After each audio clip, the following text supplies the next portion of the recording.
Serious, what was your biggest we need to leave? Now, moment. Grocery shopping with my grandma, she's tired, normal for her, but she's getting a bit slower and dragging her leg more than usual. At the checkout counter I saw her face was a little droopy and I said we are leaving now and going to ER. They gave her a bottle of water for the car ride which she ended up choking on and vomiting up all the water. Called ahead to ER so they were ready and they took care of her ASAP. She was having a stroke and they were able to help her quick enough so that she didn't have any long-lasting issues.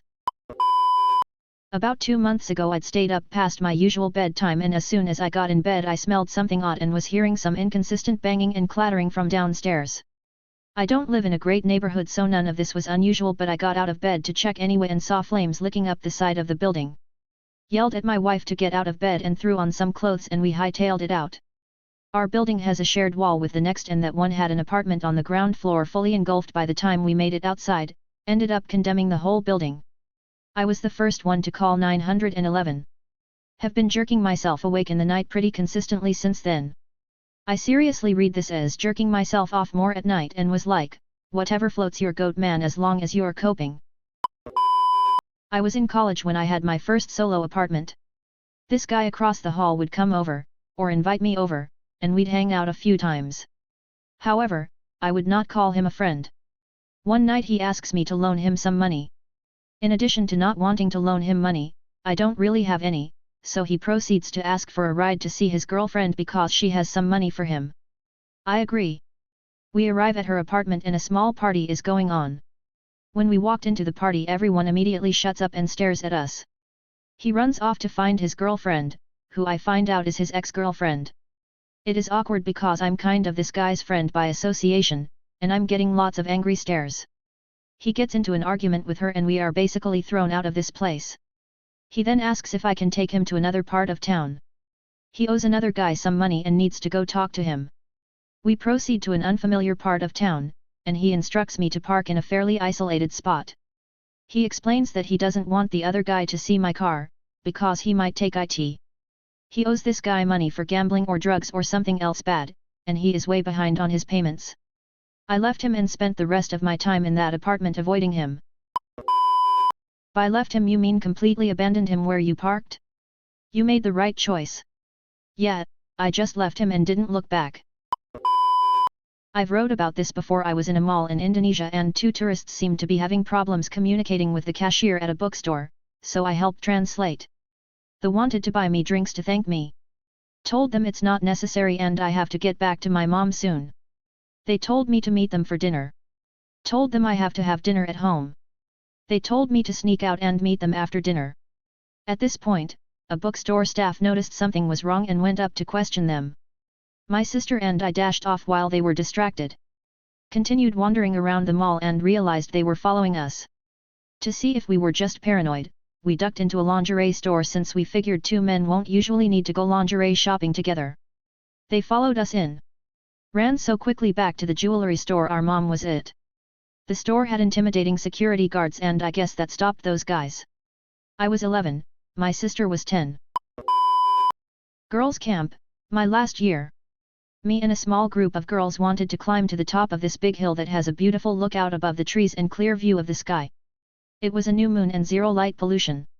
We grabbed our flashlights and got on the trail. About 3/4 of the way up, the 2 girls leading us stopped dead in their tracks at the same time. One whispered to the other, "Do you feel that?" I was right behind them and heard what they said. I looked up and around. I didn't see anything but something in the air made the hair on my neck stand on end. It was just too quiet. I started to feel very vulnerable and scared. One of the girls in front turned and said, "We need to go back. Don't run." One girl asked why not run and they said, "So you don't trip." Valid reason, but I don't believe it was the real reason she said it. Showed up to a party, some people were outside fighting, my GF at the time, and I decided to leave. Not long after that some guys that were a part of the first fight came back with more and a shooting occurred. Were we at the same party? At mine I had left to go rest in my car across the street from the house when 2 rival gang members started brawling on the I near my car. I texted my friends, "We gotta go." Couple seconds after heading down the street we heard gunshots. When I was about 16, I went to visit my grandmother at her place. The smell of natural gas was intense, even though Nana didn't seem to notice it much. She was groggy, sort of half asleep, not her usual responsive self. So I made her get out of the house at once and opened the windows and doors. I called Dad and he reported it to the gas company, who sent inspectors right away.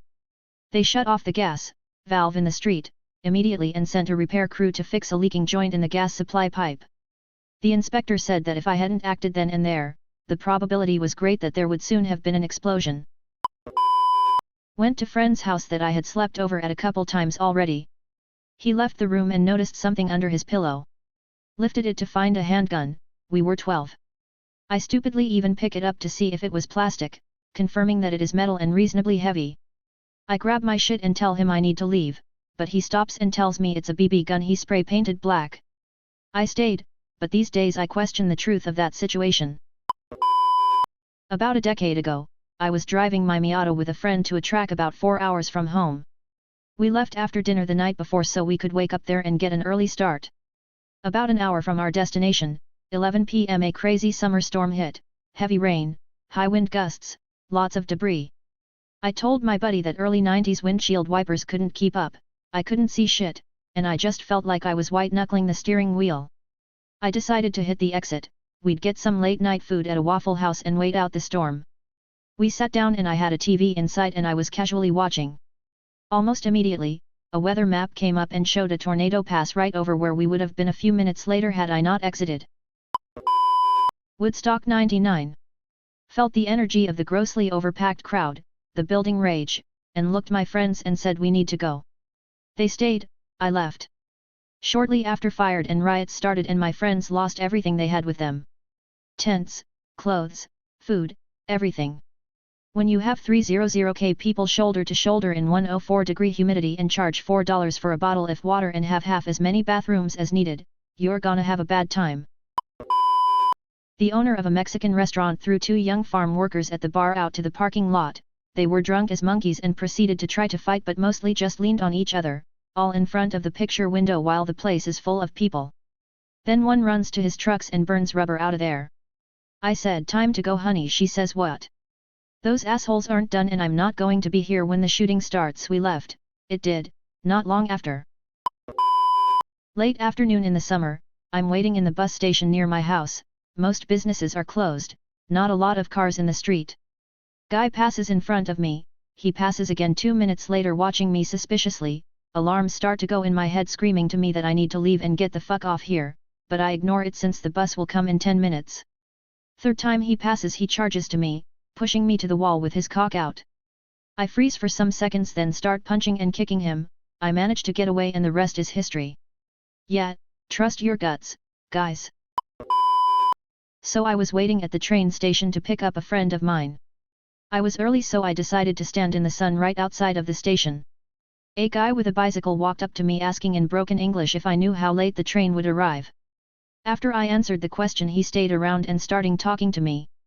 Now I know that's not weird at all but the things he asked and the way he acted and looked just gave me a creepy vibe. Eventually he asked if I would walk with him while he dropped his bicycle off. I didn't want to because the place to store bicycles at this station is very secluded and to be honest I didn't want to be alone with this guy. So I noped out and walked into the station. He started yelling at me. Calling me names but at that moment the train came in and it got very busy.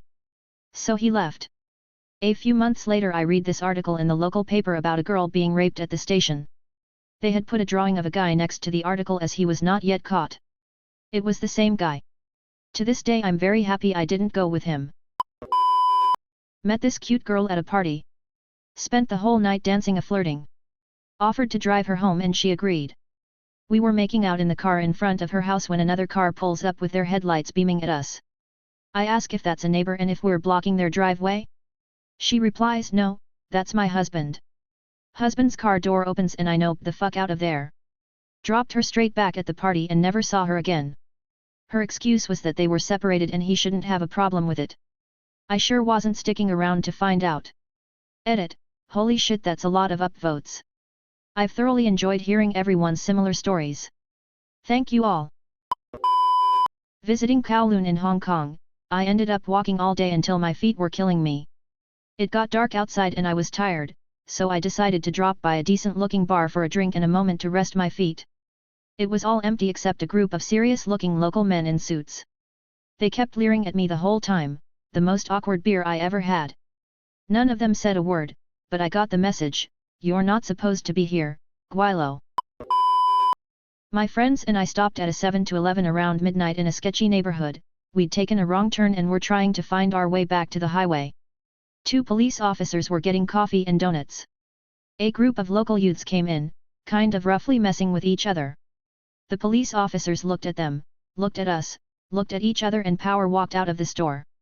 My friends and I decided not to complete our snack food purchases and made to leave, and then one of the youths yelled to his friends that we'd called him a racial epithet, when we hadn't even spoken to them.